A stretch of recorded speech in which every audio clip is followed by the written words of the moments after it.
Bonsoir et bienvenue à un Top Rugby spécial puisque nous allons passer près d'une demi-heure avec le président de l'UBB, Laurent Marty.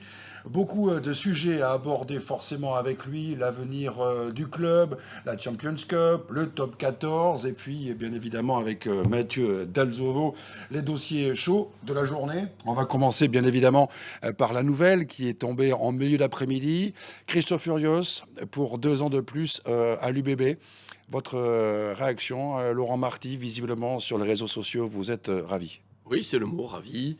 Très content même parce que on a besoin de Christophe pour continuer à grandir et atteindre nos objectifs qui sont élevés, qui sont ambitieux. Alors voilà, on sait qu'on a un public magnifique, un grand soutien de nos partenaires, une formation qui cartonne, un très bel effectif, mais il faut aussi un très bon manager, un très bon staff pour mener tout ça. Est-ce que ça a été compliqué, les négociations? Est-ce qu'il a fallu que vous persuadiez Christophe Furios ou J'ai jamais vraiment été inquiet, tout en ayant conscience que Christophe pouvait aussi décider de partir sur une nouvelle aventure. Je ne l'ai jamais perdu de vue, mais je sentais que Christophe, quand même, avait le ressenti qu'il n'avait peut-être pas fini le travail à l'UBB, qu'il serait parti trop tôt s'il était parti l'année prochaine, et qu'il trouvait aussi à Bordeaux un terrain d'expression et des conditions qui peuvent l'amener à de très bons résultats. Est-ce qu'il vous a demandé des garanties sportives pour la saison prochaine sur le recrutement pour avant de se réengager? Lors du premier rendez-vous, il m'a surtout demandé quelle était mon envie, mes ambitions pour ce club et quelles seraient les évolutions de ce club, ce qui me paraît tout à fait normal. Christophe est plus près de sa fin de carrière que son début de carrière. S'il se réengage, il voulait être sûr qu'il le faisait dans un club ambitieux et qu'il s'en donnerait les moyens. Donc je l'ai rassuré là-dessus. Et je lui ai dit, donc j'ai fait part des projets du club, et je lui ai dit notamment que la plus belle preuve de nos ambitions, c'est de dire qu'on se mettrait au salary cap, on y est quasiment cette année déjà, de manière à assurer qu'on ait autant d'armes que nos concurrents. concrètement, depuis l'arrivée de Christophe Furios à l'UBB, un cap très net a été franchi par le club. Ça veut dire que là, maintenant, en prolongeant Christophe Furios de 2 ans, ça veut dire que l'UBB a l'ambition d'être parmi les meilleurs, les Toulouse et autres. Quand, quand j'ai recruté Christophe Furios, j'étais conscient, comme je vous le disais tout à l'heure, qu'on avait un club solide, un club sain, bien ancré dans son territoire, et que nous venions de constituer un effectif, celui que Christophe a trouvé en arrivant sur la saison 19-20, qui était de très grande qualité. En qualité et en quantité, je pense qu'on n'avait jamais eu un tel effectif, même si on a eu de beaux effectifs. Mais il me paraissait évident que sans un manager de grande qualité, tout cela ne suffirait pas. Et Christophe savait aussi, en venant, qu'il trouverait ça, qu'il pouvait nous aider à grandir, mais qu'il fallait ne pas s'endormir. On parlait des qualités évidemment de Christophe Furios en tant que manager. Humainement aussi, c'est important. Vous entendez bien, je pense que vous êtes sur la même longueur d'onde aussi. Il le dit d'ailleurs assez souvent. Oui, on se dit les choses. Ce que j'ai beaucoup apprécié, c'est que entre la première réunion qui a eu lieu deuxième quinzaine de septembre, on a parlé de l'avenir, jusqu'à la dernière réunion ensemble qu'on avait faite il y a 8 jours. On a continué à bosser. Quand on se voyait toutes les semaines, on n'était pas toujours à parler de son cas, on en a parlé 4 fois. Mais on continue à bosser ensemble comme si l'avenir se ferait avec lui. Et j'ai beaucoup apprécié parce qu'il a joué le jeu. Bon, alors ça me faisait dire qu'il avait quand même envie de rester, mais je savais que c'était pas forcément une certitude. Donc des garanties sportives, ça veut dire aussi des garanties financières, des garanties de structure du club. Ça veut dire que là aussi, il va y avoir encore une accélération pour l'UBB à ce niveau-là. Ben, le club, on connaît tous sa situation financière. Elle a été très dure au début, on a eu quelques bonnes années, elle a été à nouveau difficile. Je voudrais redire, même si je l'ai déjà dit, je veux le répéter, que ce sont les Bordelais qui ont sauvé le club l'année dernière, parce qu'on a eu les aides de l'État, mais la solidarité des partenaires et des abonnés a été assez fantastique. Voilà. Donc ce club, il ne m'appartient pas, il appartient aux Bordelais. J'ai dit la dernière fois que je gérais leur argent et pas que mon argent, et je le pense vraiment. Mais aujourd'hui, oui, ce club, il ne peut pas lui arriver de gros accidents, je ne crois pas. Christophe Furios, c'est l'homme du Brennus. Il faut... Non, mais on est... Il y a langue de bois ou pas langue de bois. Il y a 14 clubs en première division. Il y en a plutôt 3 qui sont encore en construction et qui regardent plutôt derrière. Et il y en a 11 autres qui disposent à peu près des mêmes moyens et qui visent tous la même chose, le Brennus. Ceux qui ne le disent pas je leur propose d'arrêter ce top 14. On sera moins nombreux comme ça. Et il nous faudra un ensemble de points forts pour y arriver parce que la concurrence est très rude. Oui, mais c'est peut-être plus facile, entre guillemets, avec Christophe Furios pour le bonus. Oui, parce que manager, c'est très dur. Vous savez, c'est ma 15e saison en tant que président. J'ai appris, j'ai fait des constats. Les techniciens de ce sport, il y en a, c'est pas évident, mais c'est peut-être pas le plus dur finalement. Le plus dur, c'est de tenir les hommes, c'est de les motiver en permanence, c'est de les manager, et c'est une grande qualité de Christophe. Vous êtes soulagé, Laurent, justement, ça permet de passer à autre chose aussi, parce que c'est toujours des périodes un peu compliquées, où on est dans l'attente, dans le doute. Là, voilà, ça permet de tourner la page, de passer à autre chose. J'ai une nature plutôt optimiste et positive, donc je me suis jamais... Comment je pourrais dire ? Oui, soulagé, c'est un mot, parce qu'on se dit, en effet, on peut passer aux autres dossiers, l'esprit tranquille. Donc il y a, c'est son anniversaire, tiens, aujourd'hui à Christophe Furios. Ah, je savais pas. C'est ça, hein, Ouais, oui, il vous fait un beau cadeau. Également, il y a une autre nouvelle aussi, c'est Clément Méladier, Ouais. 1 an de plus. Ouais, c'est super, Clément. On est allé le chercher à Albi en Pro D2. C'est un peu un joueur à l'ancienne, Clément. Hein. Ça fait pas de bruit, mais c'est toujours là. Il se bonifie en plus avec l'âge. C'est sa 10e saison. On est ravis de continuer. Et puis qui sait, peut-être qu'il en fera une de plus, on verra bien. En plus, c'est un joueur qui a vu le club grandir aussi. Ouais. Il est arrivé il y a 10 ans. Rappelez-vous où on était il y a 10 ans, où on était le club. Ça permet aussi d'assurer la transmission peut-être de cet état d'esprit de l'Union Bordeaux-Bègles aux nouveaux venus, aux jeunes que vous formez aussi. Il y a ce côté-là aussi. Ouais, c'est important. Je crois beaucoup à la culture de club, à l'ADN d'un club. L'UBB, je crois que ça a toujours été un esprit plutôt famille, où on ne se prenait pas au sérieux, mais où on surperformait par rapport aux moyens dont on disposait. Et puis surtout, je veux que règne le respect. Voilà, c'est important, le respect. Il y a eu un petit contretemps, sinon un gros contretemps le week-end dernier, avec le match face aux Scarlets qui a été reporté. Ça y est, on se retrouve dans une période compliquée. Est-ce qu'il faut continuer ou pas cette Champions Cup ? Oui, bien sûr qu'il faut la continuer. Tant qu'on peut jouer, il faut jouer. Mais bon, c'est le Covid et la santé qui l'emporteront. On se croyait complètement sorti d'affaire, on pensait que c'était derrière nous. Bon, on voit que malheureusement ça revient, mais j'espère qu'on va trouver des solutions parce qu'il faut finir cette compétition. Elle n'est pas déjà tronquée par le fait qu'il y ait des clubs qui n'ont pas pu jouer, Canoply, des prétendants aussi, comme le Leinster. À ce stade, elle n'est pas plus tronquée que l'année dernière. Je voudrais rappeler qu'il y a des clubs qui ont été éliminés sans jouer l'année dernière. Donc pour l'instant, elle est peut-être moins tronquée que l'année dernière. On va voir comment ça évolue. La Coupe d'Europe, justement, certains en profitent pour dire qu'il faut peut-être revoir la formule. Vous êtes partisan de revoir la formule de la Coupe d'Europe ou de la garder telle qu'elle est aujourd'hui. C'est un pas de mer qui revient. Non, mais souvent, c'est un vaste débat parce que d'abord, il y a un projet de Coupe du Monde des clubs. Ouais. On voit que les clubs français ne la jouent pas toujours à fond, la Coupe d'Europe, même parfois en Champions Cup. Voilà. Et puis, il y a un autre sujet, c'est que je rêve que demain, il y ait des grands clubs à Rennes, Nantes, Lille ou Strasbourg, parce que notre territoire est un vrai pays de rugby et mériterait qu'on y joue de manière à haut niveau partout. Concrètement, là, l'UBB est leader du top 14. Forcément, vous êtes un président heureux, même si ça n'est que la moitié de la saison. Mais quand même, il vaut mieux être leader aujourd'hui que dernier. Voilà. Pas mal, ça. On est à 12 journées sur 26. Voilà. Donc on est très heureux d'être leader. Mais alors, on est dans l'humilité totale. On garde la tête bien froide. On sait que c'est un championnat qui est long. Vous pouvez avoir des méformes. Vous pouvez avoir des blessés. Vous pouvez avoir la chance d'avoir beaucoup de sélectionnés pour le tournoi, mais qui handicapent votre équipe. Il peut encore s'en passer plein. La victoire face à Toulouse, c'est important. J'imagine même pour vous. On a vu que c'était très important pour les joueurs, parce qu'enfin, le signe noir est maintenant écarté. L'UBB a battu Toulouse, c'est un signe ? Ça faisait plaisir. En plus, le stade était plein. On avait perdu 4 fois contre eux l'année dernière. Ils étaient affaiblis quand même, ne l'oublions pas. Donc restons tranquilles. Mais la victoire a été acquise de belle manière en plus. Si vous devez retenir un match de ce début de saison, ce serait lequel ? On allait vous proposer le Racing, parce qu'on parle de Toulouse, mais le match au Racing, c'est quand même un match fort aussi, avec c'est celui que j'allais vous répondre. L'ascenseur émotionnel aussi, parce qu'une première mi-temps compliquée, et puis un renversement de parce qu'en plus, incroyable, quoi. On y avait gagné les 2 années précédentes.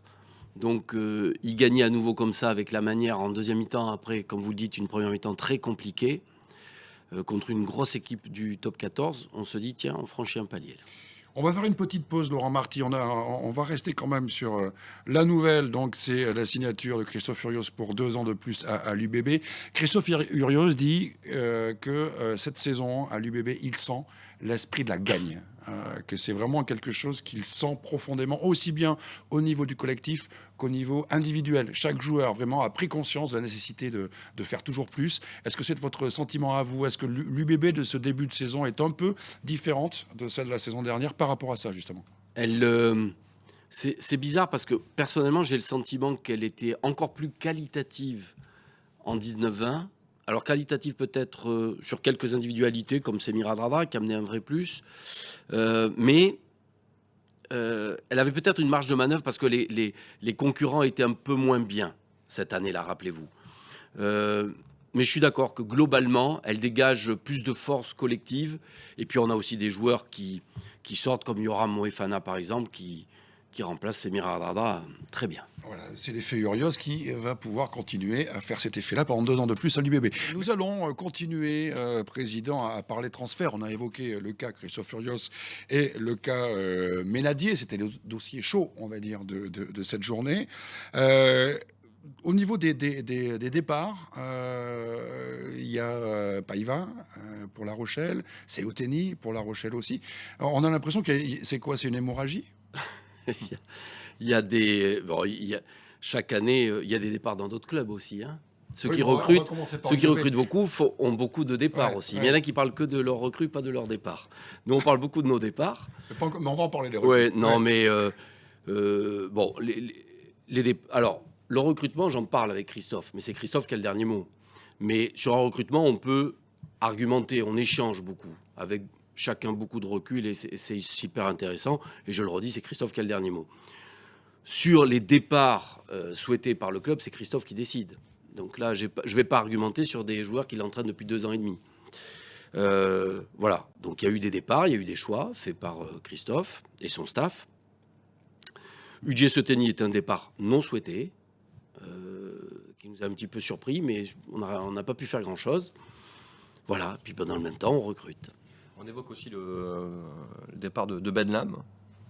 Vous confirmez qu'il est en contact avec d'autres clubs ou qu'il va partir ou est-ce qu'il sera encore à l'UBB? Malheureusement, le jour où UJ Seteni nous a annoncé qu'il allait partir, on a laissé partir Ben Lam.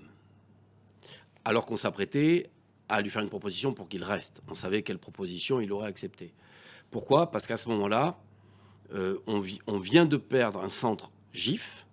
On a encore un 8 à recruter, un deuxième 10, un ailier et tout d'un coup aussi un 3/4 centre, où ce n'était pas prévu. Et là, prendre le risque de signer un ailier non-GIF, qui est le poste le plus facile à trouver sur les non-GIF, alors qu'on a des postes cruciaux qui ne sont pas encore fournis, on ne pouvait pas. Donc malheureusement, en 10 minutes, on a perdu 2 joueurs qu'on aurait préféré garder. Il y a un autre joueur dont on se pose, sur lequel on se pose des questions, c'est Petit, qui fait une saison remarquable avec l'UBB. Vous souhaitez le conserver? Oui, on souhaite le conserver. C'est une affaire en cours. Donc ça veut dire qu'il y a des propositions d'autres clubs? Je ne sais pas. Mais nous, on souhaite le conserver. Il y a une deadline peut-être fixée à fin d'année. Fin décembre. Fin décembre. Donc fin on en décembre, saura plus. On saura si... Tout on à voit fait. bien qu'il est bien à Bordeaux. Il y a aussi une question qui intrigue les supporters, en tout cas qui voudrait les rassurer, c'est l'avenir de Cameron Wauquiez, qui est très courtisé évidemment, en plus avec la saison qu'il a faite. Cameron l'a dit, je suis encore sous contrat avec l'Union Bordeaux-Bègles. Pour 1 an et demi encore. Pour 1 an et demi encore. Donc dossier fermé, il sera bien à Non. Bordeaux. Non, ça, il n'en a jamais été question.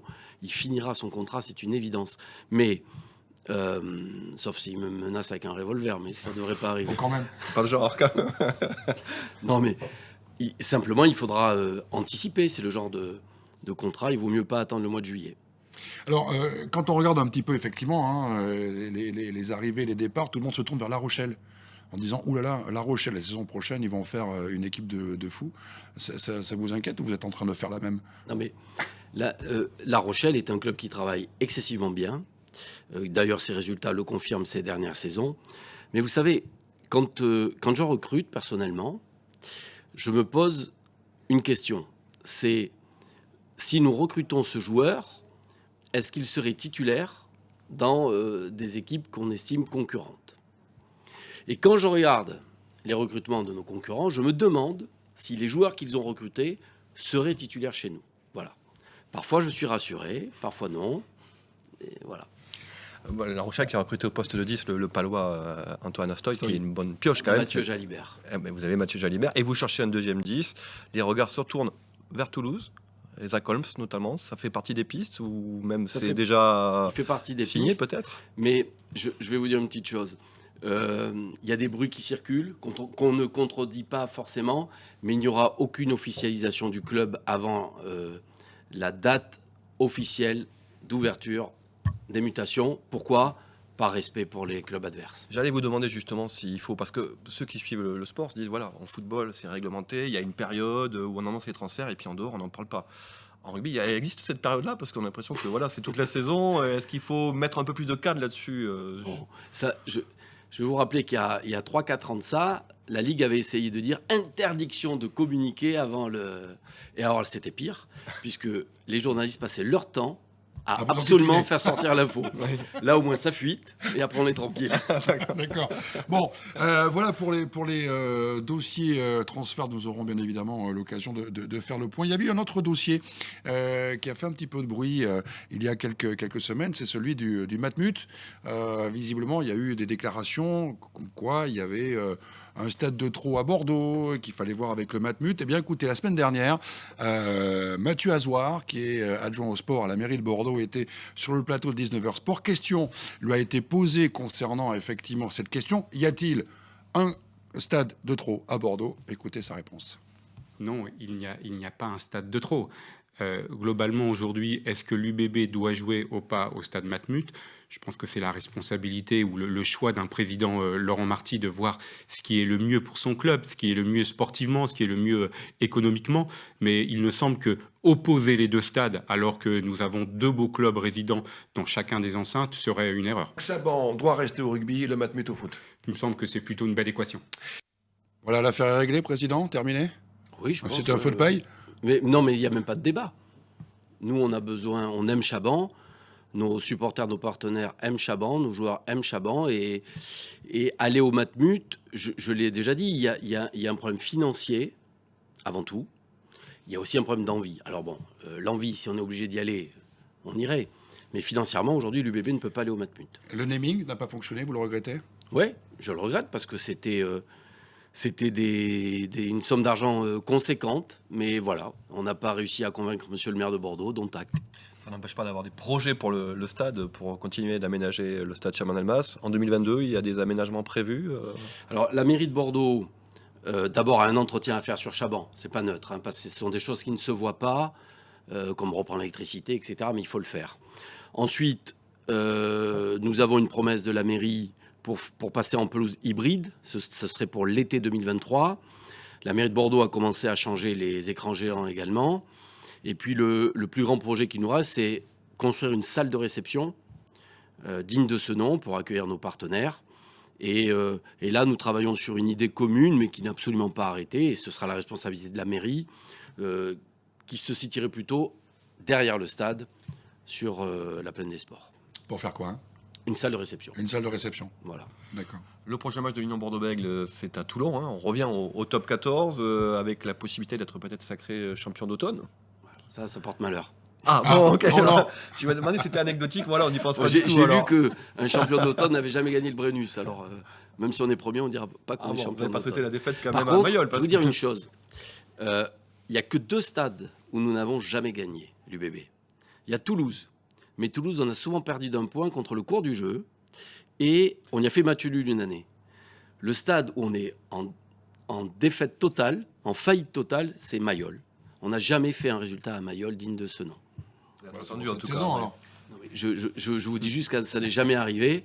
Si c'est jamais arrivé, c'est que c'est vraiment pas facile à Mayol. Et vous qui connaissez bien le rugby depuis longtemps, Mayol, ça reste quand même un stade à part. Ouais. Non, mais on se régale dans le top 14. Franchement, moi j'adore les déplacements. Il y a plein de stades qui sont beaux, où il y a une ambiance de feu, et où c'est dur, mais c'est ça qui crée l'adrénaline. Il se passe réellement quelque chose au niveau du rugby à Bordeaux. L'UBB, bien sûr, est directement responsable de cela. Mais quand vous voyez le public la ferveur populaire autour de ce club, autour de ce stade, est-ce que ça dépasse vos ambitions? Est-ce que vous imaginiez un jour que l'UBB aurait cette place centrale dans le cœur des Bordelaises et des Bordelais? Je suis de naturel optimiste, je vous l'ai dit tout à l'heure, Ouais. mais pas trop. Mais ça, c'est ce qui nous tient, je le dis souvent, depuis longtemps. Quand dès la première saison en top 14, on a commencé à faire des guichets fermés et que ça a continué au fil des ans, alors que parfois, alors qu'on se qualifiait pas, alors qu'on n'avait rien gagné, alors qu'on avait des creux, c'est notre poumon. Chaban, c'est notre poumon. Là, Laurent, on parle du public, les partenaires, l'équipe première qui tourne bien. Il y a la formation aussi, je sais que vous y tenez beaucoup. Il faut quand même saluer aussi le parcours des espoirs hein, et qui font une très belle saison. Mais on a cette chance, ce bonheur d'avoir été élu meilleur centre de formation du top 14 la saison dernière. Et cette année, on a nos espoirs qui ont fait 8 ou 9 matchs et qui sont invaincus et qui sont premiers de leur poule. Voilà. Ça tourne très très bien au niveau des écoles de rugby aussi. Bon, il n'y a pas de grand club sans grande formation. On peut toujours faire mieux, on va chercher encore à s'améliorer. Et puis on a quelques petites pépites qui vont pas tarder à éclore. Et d'autres joueurs qui ne sont pas forcément, qui n'ont pas été formés à Bordeaux, mais qui sont en train d'exploser. On a parlé quand même en hockey, mais il y a aussi Maxime Lucu que vous êtes allé chercher à Biarritz, que vous allez chercher en Pro D, qui nous fait une très belle saison aussi. Vous attendiez à ce qu'il soit aussi vite à un niveau international, Non, Maxime? ça, c'était difficile à imaginer. En revanche, quand je regardais les matchs de Maxime Lucu, je ne comprenais pas ce qui lui manquait pour évoluer plus haut. Il a prouvé très rapidement. Et puis, petit mot sur Maxime, parce que c'est un très bon joueur, mais c'est aussi un très bon mec. Des petites annonces quand même concernant, effectivement, puisqu'on a parlé du public, les matchs à venir. Et oui, parce que pas de pause pendant les fêtes pour le top 14. Il y a le match à Toulon, c'est lundi, notez bien, c'est lundi le match à Toulon. Et puis après, le Biarritz Olympique qui sera à Chaban pour ce match de top 14. Ce sera le 2 janvier à 14h. Vous pouvez, vous voyez la fiche que nous a envoyée Sébastien Cailly, qu'on salue au passage. Petit esprit de revanche, parce qu'on se rappelle que le match à Biarritz, je ne vais pas en parler à Laurent, mais Non. je pense qu'il doit y penser aussi. Vous pouvez y aller grâce à TV7, vous envoyez un mail jeu@tv7.com, TV7 qui vous offre des places. Et puis, puisque c'est la période de fête aussi, c'est notre dernière émission de l'année, comme idée cadeau, vous pouvez aussi vous procurer l'abonnement mi-saison qui est disponible encore, vous voyez, pour aller voir 8 matchs, donc avec des prix accessibles. Et puis cette fête dont on a beaucoup parlé au stade Chaban-Delmas, c'est jusqu'au 24 décembre. Voilà, donc pour une bonne idée cadeau, l'abonnement mi-saison. Et pour terminer, c'était sur le tweet de Christophe Furios pour annoncer effectivement qu'il prolongeait 2 ans à l'UBB. Il dit être meilleur ne s'arrête jamais. Ce sont les All Blacks. Il a repris ça des All Blacks. C'est une très belle formule. Ça vous va, ça? Ah oui, très bien. Merci beaucoup, Laurent Marty. Bonne fête. Et puis nous aurons bien sûr l'occasion, j'espère, de vous retrouver dans les mois qui viennent pour faire un nouveau point sur l'UBB, le top 14 et la route vers le Brennus. Hein, on a bien compris que c'était un objectif majeur, avec en plus et Mathieu Jalibert et Christophe Furios encore pour quelques années au club. Et là, forcément, il y a de quoi avoir le sourire. Merci beaucoup. Merci beaucoup. Excellent.